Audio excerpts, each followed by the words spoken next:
What's up, survivalists? Malcolm here, Survival Know-How, and today I'm going to teach you guys how to start prepping. Stay tuned.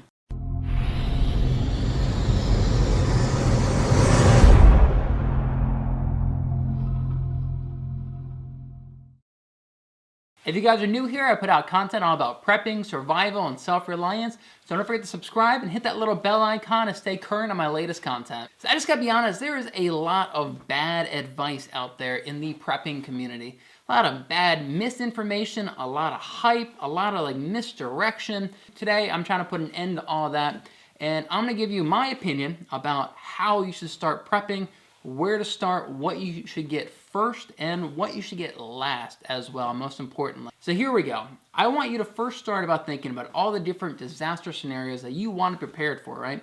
Hurricanes and blizzards and for civil unrest and riots, and you want to be prepared for all this stuff. All right, what out of these are most likely to occur, and what out of these occur most often, right?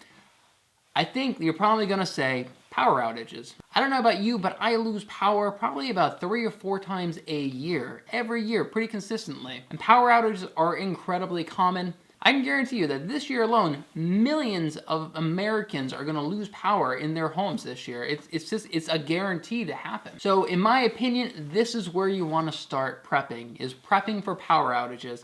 And I call this a blackout bag. And I literally have a bag with all my blackout gear in it. And when the power goes out, I go right to my garage and I grab this bag. Now I actually have an entire video all about this. I'll have a link to it somewhere around here. And I also have a link to it at the end of the video as well.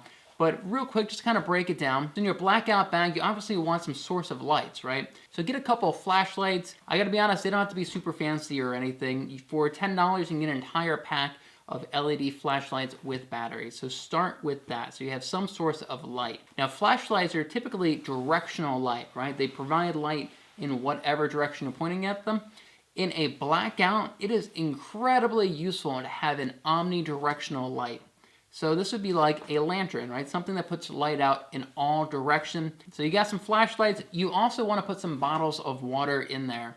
Again, it doesn't have to be anything fancy, right? You buy a 6-pack of water for $3, you throw a few of those into your blackout bag so you're good to go. This way, if you're on well water and you lose power to your pump, or you're on public water and the water gets contaminated, maybe because of a bad flood, you've got some water that you can drink to get you through the night. So next you want to have some canned food, right? And you probably have some food in your cabinets that you're most likely going to eat, but you want to have something that you don't actually have to cook, right? You get some raviolis, you get some beans. Yes, you can even get some ramen noodles in there if you like. Ramen noodles get a bad reputation in the prepper community because they pretty much have no nutritional value. But you know what, man? If you're out of power for a day or 2 days, whatever, go nuts. Eat all the ramen noodles that you want. And you also want to have some sort of burner inside your blackout bag for boiling water, for cooking ramen noodles, for cooking food. A little camping stove with a propane burner, that works perfectly fine. I also really recommend that you have a radio in your blackout bag just to keep track of the local news and what's going on. Also, you notice you start going a little stir crazy when you don't have any power. So having a radio and being able to play some music is a real morale booster in my opinion. These things are incredibly cheap, anywhere between $20 and $40. You can get some that take AA batteries, and then they also have a crank battery in there you can charge by cranking it. And they also have solar panels on there so you can put it out in the daytime and charge it that way. That's where I would start, guys. Focus on a basic blackout bag that'll get you through 24 hours without any power. All right, nothing crazy. Don't be going out there buying machetes and rifles. All right, so now we're gonna start expanding on your preps, right? You have enough to get through 24 hours. Now I want you to have enough supplies to get through 7 days without power. So how are we gonna do this? First, I want you to focus on renewable sources of light. Specifically, I really like LuminAid. LuminAid makes these little inflatable lanterns that have LED lights in them and a little solar charger on them. So in the daytime, you take it outside, the sun charges them up. By nighttime, you bring them in, and it provides an omnidirectional light. Now, I also want you guys to get a first aid kit. Now, I gotta be honest, it doesn't have to be anything super extravagant, just a basic, simple first aid kit will do most of the time. I also want you to get some emergency candles. These are not decorative or fragrant candles. These are emergency candles that'll burn for 12 hours straight and provide you light and heat for up to 12 hours. Now, since we are playing around with fire a little bit more, I also really want to make sure you have a fire extinguisher somewhere in the house.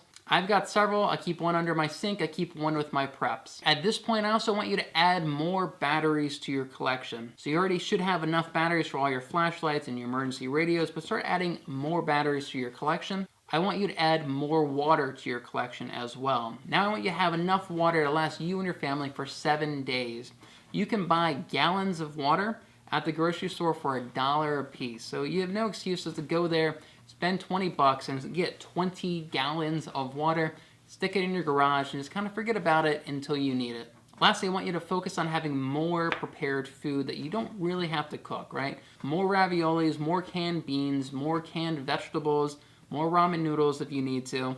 Now you can start focusing on getting freeze-dried food, as well as maybe some MREs in there if you like. And try to get a variety of food. If you eat the same thing every single day for 7 days, again, your morale is just gonna go downhill really quickly.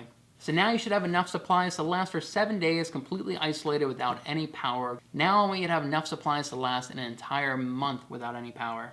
So at this point, we can kind of shift gears a little bit. At this point, I would really start considering self-defense. So yeah, I would recommend getting a handgun or maybe a shotgun, right? Something that's pretty practical for in-house self-defense.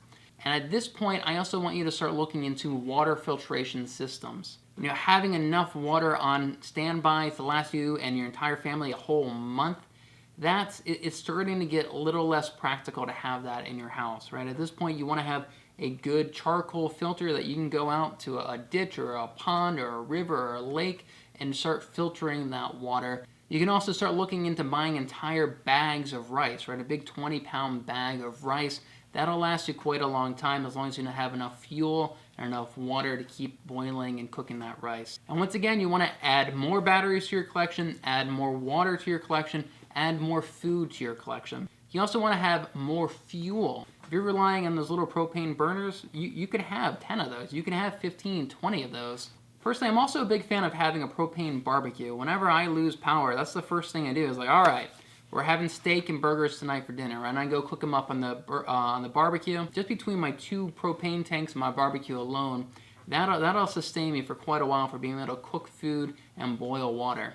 At this point, I'd also recommend you start looking at redundancy. So don't have just one omnidirectional flashlight, because what happens if that thing breaks? Now you want to start looking at having 2 or 3 omnidirectional flashlights. Don't look at just having 1 box of match. Start looking at 3 or 4 boxes of matches, all stored in separate locations, plus a handful of lighters scattered throughout your house. Don't have just 1 emergency radio, have 2 emergency radios. All right, so next we're looking at 3 months. I want you to have enough food, water, medical supplies to last you and your family for 3 months, right? You guys gotta be able to live in your home completely isolated for 3 months on just your preps. If you wanted to, you can also start looking at more long-term sustainable food sources, right? Maybe get a hunting rifle. I gotta be honest, you don't have to get anything too crazy. If you wanted to start off with a .22 rifle so that you can hunt rabbits and squirrels and maybe some birds, you could do that. That is the perfect rifle for small game like that. Maybe at this point you want to look into some trapping gear, right? You can get some cages to catch wild animals. You can get some snares. Maybe at this point you want to start looking at more fishing gear. Get some yo-yo reels, get some nets, some traps for fish. All right, now at this point, now that we have 3 months of supplies, now you can start focusing on a bug out bag. Your bug out bag is never your plan A. It is almost always a plan B. I know a lot of people are a little disappointed to hear that, but I see so many people get so psyched up about bug out bags, and they build these fantasies in their heads of them out in the woods all alone surviving in the wilderness. But the truth is, guys, I've got a fantastic shelter right here that's insulating me, is keeping me safe, and I've got far more food and water and supplies here in this house than I could ever carry on me out in the woods. 99% of the scenarios, you want to stay right here in your home. You want to shelter in place, right? A bug out bag is always your plan B. That is your last resort. Now, I've got entire videos talking about bug out bags. I'm not going to go into details about them here. Start small, guys. Start with enough supplies to last you for 24 hours, then move to 7 days, then move to 30 days, then move to 3 months, and then at that point, you can start preparing your bug out bag. After you have your bug out bag, you know what, man, if you want to start preparing for the zombie apocalypse, you know, go for it. But have these essential basics down first and just start building on it. You get the fundamentals down, and then you start expanding on it. That's all it is. You're just expanding, expanding, and growing. And before you know it, man, you've got more supplies than you know what to do with. So time for the question of the day. Right now, how much food and water do you think you have in your house that you and your family could totally rely on and not have to leave the house at all? Personally, I think I have about 3 months worth of supplies here for me, my wife, and my 4-year-old son. I'm hoping I do anyway. Hopefully I'm not delusional. I also have many water filters and sustainable sources of water nearby in the area that I could access if I needed to. If you guys want to check out my video about building a blackout bag, I'll have a link to it right over here. And if you're new to my channel, hit that red subscribe button. I put out content all about prepping, survival, and self-reliance, and I'll see you over in the next video.